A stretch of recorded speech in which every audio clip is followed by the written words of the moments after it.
नमस्कार.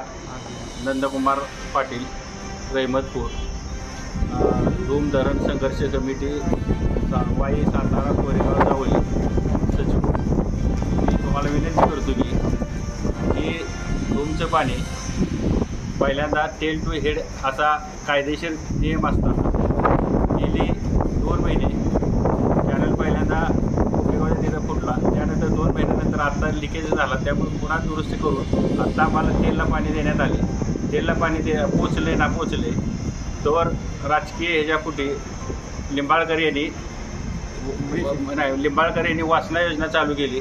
त्यानंतर आता पाणी तेलला कसं तरी गेज लागले तर महेश शिंदे यांनी दिवाळी 7 व 61 नंबर व तिच्या काय कॅनलचे दारे असे संपूर्ण लिकेज करून तेलचं पाणी पूर्ण बंद करण्यात आलेलं आहे. त्यामुळे असं वाटतं की कृष्णा खोरेचे उपाधी झाल्यामुळे त्यांना काय वाटते, माझे कार्यकर्त्यापुरतंच पाणी मर्यादित असेल, किलोमीटर 72च्या खाली त्यांचं म्हणणं कराड उत्तरला पाणी द्यायचं नाही असं अधिकाऱ्यांना बऱ्याच वेळा त्यांनी सुनावलेलं आहे. त्यामुळे खालील शेतकऱ्यांना त्यांच्या हक्काचं पाणी मिळवण्यासाठी साधारणतः 89 ते 113 किलोमीटर 14 सोसायटी असून त्यांना प्रत्येकी 3400 PCM पाणी उपलब्ध असताना साधारण 1 TMC पाणी यांना मिळत असताना यंदा त्यांना 20 ते 25 पाणी मिळालेलं आहे. त्यामुळे शेतकऱ्यांच्या अतोनात नुकसान झालेले आहे. गेली वर्षी आणि यंदा दर रोटेशनला आम्ही आत्तापर्यंत आंदोलन केलेले आहेत, तर दर रोटेशनला आंदोलन केल्याशिवाय पाणीच खाली मिळत नाही. अधिकाऱ्यांना दमदाटी देऊन प्रत्येक रोटेशनला कुठला तरी फाटा खोलला जातो, त्यामुळे खाली पाणी येत नाही, नुसतं पाणी पाटात फिरतं. त्यामुळे ह्या सोसायट्यांच्या नावावर कितीतरी क्युसेस पाणी जादा पडते, त्यामुळे सोसायट्यांचा तोटा होतो. शेतकऱ्यांना पाणीपट्टी भरायसाठी पाणी शेतकरी देत नाहीत पाणी मिळालं नसल्यामुळे. असेच ह्या कृष्णा खोरेचे उपाध्यक्ष झाल्यापासून त्यांना कृष्णा खोरेचे टोटल उपाध्यक्ष आहेत का कोरेगावच्या कार्यकर्त्यासाठी किंवा त्यांच्या मतदारसंघापुरते मर्यादित आहेत, हे एकदा शासनाने खुलासा करावा. आणि असे जर चालले तर शेतकऱ्यांनी काय करायचं? प्रत्येक टायमाला रोटेशनला जर शेतकरी भांडायला येत असेल, शेतकऱ्यांची अशी मागणी आहे की आमच्या गेलेल्या जमिनी माघारी द्या, आम्हाला पाणी नको. या बेसवर सगळे शेतकरी आले. काही गावांचं पुनर्वसन झाले. पुनर्वसन होताना कायदा असा आहे की त्यांना शाश्वत पाण्याची हमी दिलेली असते. ती हमी शासनाने देऊन सुद्धा यांचा काही उपयोग होत नाही. शेतकऱ्यांना गेली वर्षभर असे हाल चाललेत. शेतकऱ्यांच्या पुढे पर्याय टेकलेले आहेत. आम्ही 7 आंदोलन केली, प्रत्येक आम्हाला आश्वासन दिलं जातं, पुन्हा काही होत नाही. त्यामुळे शेतकऱ्यांचा शेवटचा पर्याय मी मतदानावर बहिष्कार घालते. बहिष्कार घालण्यासाठी कनेरखेड, आपशिंगे, रहमतपूर, साप, आंबेरी, पिंपरी, न्हावी, राजापूर, सुरली, वाटार अशी 8 ते 9 गावांच्या शेतकऱ्यांचे मानसिकता निर्माण झाली की आपल्याला पाणी नाही तर आपण बहिष्कार घालू. त्यासाठी कलेक्टर ऑफिसला निवेदनासाठी ह्या भागातील सर्व शेतकरी उपस्थित राहिलेत. शेतकऱ्यांचं प्रत्येक टायपाला जर निवेदन देऊन उपयोग होत नसला तरी काय करायचं अशी परिस्थिती निर्माण झालेली आहे. कायद्याप्रमाणे त्यांना हक्काचं पाणी मिळण्यासाठी जर आंदोलन करायला लागली तर ही वितांकिता या महाराष्ट्रात निर्माण पहिल्यांदाच झालेली आहे. आणि असं नाही की पहिल्यांदाच असं आहे की लोकप्रतिनिधी दुसऱ्या एरियाला पाणी देऊ नये किंवा दुसऱ्या शेतकऱ्याला पाणी देऊ, असे पहिलेच लोकप्रतिनिधी आहेत महाराष्ट्रात की गेली 40 वर्षात आम्ही बघतोय.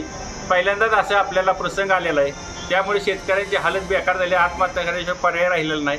त्यामुळे शेतकऱ्यांनी हे आंदोलनाचा विषय घेतलेला आहे, मतदार बहिष्कार घालणे. निवडणुकीला आता फक्त काही तास शिल्लक राहिलेले आणि आता शेवटच्या क्षणाला तुम्ही आंदोलन करताय, मग तुम्हाला नेमकं पाणी सोडलं तर आम्ही आंदोलन बंद केलंय. 29 तारखेला आम्ही त्यांना आंदोलन कोरेगावात केलं होतं, लक्षणीय उपोषण ह्यासाठीच केलं होतं. त्यावेळी आम्हाला दिलं होतं की पाणी तुमचं हक्काचं दिलं जाईल, पण पुन्हा हक्काचं काल आम्ही आंदोलन माघारी घेतलं तोवर ह्या गावांचं जे आंदोलन पुन्हा त्यांनी पाणी फोडलं, हे पाणी लिकेज केलं. अधिकाऱ्यांना दमदाटी, शिव्यागाठी, वाईट बोलतात. त्यामुळे अधिकारी कंटाळले. अधिकारी म्हणते आमची बदली करा, नाही तर आम्ही काही बोला. काल तर अशी परिस्थिती झाली, अधिकारी म्हटले आपलं कॅनलच तुम्ही चालवा, अशी परिस्थिती निर्माण झालेली आहे. त्यामुळे ह्याला पर्याय सामान्य शेतकऱ्याकडे पर्याय संपलेले आहेत. म्हणून सामान्य शेतकऱ्यांचं म्हणणं की आपल्याला निवडणुकी बहिष्कार करू, आपलं शांत राहू. गेली 7 महिने आम्ही आंदोलन करतोय. धूम संघर्ष कमिटी कायम 1 महिन्याला आंदोलन पाणी देतो म्हणले ती, पाणी टेलला गेज वाढलं की वर दारी फोडली जातात. ते म्हणतात मी महाराष्ट्र कृष्णा खोऱ्याचं उपाध्यक्ष आहे, मीच पाण्याचा मालक आहे, मुख्यमंत्री महाराष्ट्राचा. त्यामुळे बाकीच्यांनी बोलायचं हीच नाही. त्यामुळे असे बोलल्यामुळे कोण करणार आहे?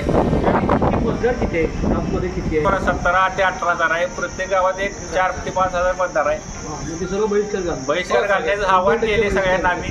काही गावं पूर्ण घालणार आहेत, 100% बहिष्कार घालणार. जिल्हाधिकारी नमस्कार, मी नेताजी भोसले. आपशिंगे गावमध्ये आमची जी पाणी वापर संस्था आहे, श्रीराम पाणी वापर संस्था, त्याचा संचालक आहे.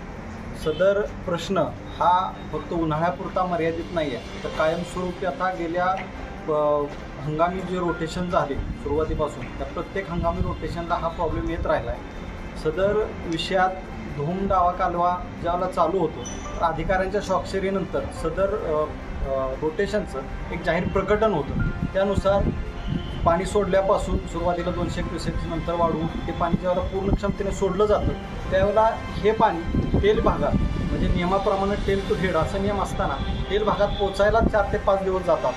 तर सदर पाणी ज्यावेळेला 550 होतं, त्यावेळेला टेलला 5व्या दिवशी पाणी पोचतं. असं असताना ज्यावेळेला ह्या रोटेशनला पाणी सोडल्यानंतर 2 वेळा हे रोटेशन चालू रोटेशनमध्ये वितरिकेला लिकेज झाल्यामुळे बंद करावं लागलं आणि पाणी लांबलं. सदर पाणी पुन्हा सोडलं, त्याचं प्रकटनसुद्धा केलं आणि जाहीर पेपर प्रकटन असताना हे पाणी ज्यावेळेला टेलला पोचलं आणि टेलपासून ज्यावेळेला प्रत्येक गावचं पाणी जसं रुकल, जशी तिथल्या पाणी वापर संस्थेची मागणी असेल त्याप्रमाणे तिथं पाणी सोडलं जातं.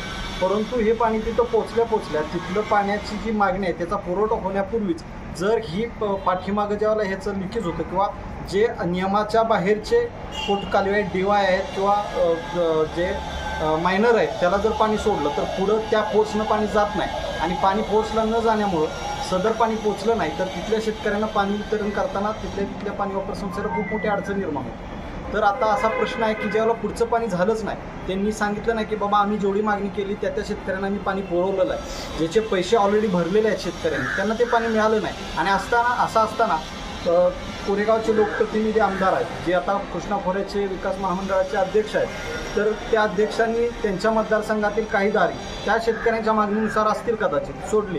त्यामुळं काय झालं की टेलला जे पाणी पोचलं होतं ते पूर्ण फोर्सनं मिळालं नाही आणि पूर्ण फोर्सनं न मिळाल्यामुळं तिथं आता पाणी वितरणात खूप मोठी अडचण निर्माण झाली. तिथं प्यायच्या पाण्याची, सिंचनाच्या पाण्याची मोठी समस्या निर्माण झाली.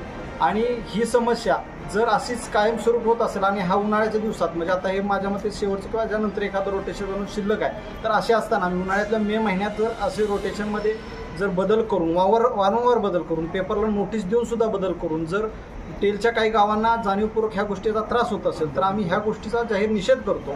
निषेध एवढा करतो की जर आम्ही प्रत्येक वेळेला धोमधरण पाणी बचाव संघर्ष समितीच्या वतीनं जर एवढी त्यांना निवेदनं देऊन आंदोलनं करून जर त्यात काय बदल होत नसेल तर शेवट आम्ही जरी अगदी प्रेमाखातर त्यांच्यावर विश्वास ठेवून जरी त्यांना मानणारे असलो तरी आमच्या हक्कांवर ज्यावेळेला गदा येते त्यावेळेला आम्हीसुद्धा ह्याचा प्रतिकार करणं गरजेचं आहे. आणि म्हणून अपशिंगे, कनेरखेड, त्यानंतर अंधेरी, साप, रहमतपूर, पिंपरी, जयपूर, वाटार, सुरली ह्या ज्या गावातील लोक आहेत यांना जर हे पाणी वेळेवर मिळत नसेल आणि हक्काचं मिळत नसेल, वैयक्तिक आमच्या किती जमिनी गेल्या, किती कवडी मोल जर भावाने गेल्या आणि त्यावेळेला मिळालेली आश्वासनं तिथून ज्यांचं पुनर्वसन झालं, ज्यांच्या तिथं जमिनी गेल्या त्यांची गावं आमच्या इथं पुनर्वसित झाले, त्यांनाही पाणी मिळत नाही. म्हणजे नुसता आमच्याच पाण्याचा प्रश्न नाही तर ज्यांची धरणात जमीन गेली त्यांच्याही पाण्याचा प्रश्न आहे. आणि हा गंभीर करण्याचा प्रयत्न जर कोणी करत असेल तर त्याचा आम्ही विरोध करतो, निषेध करतो.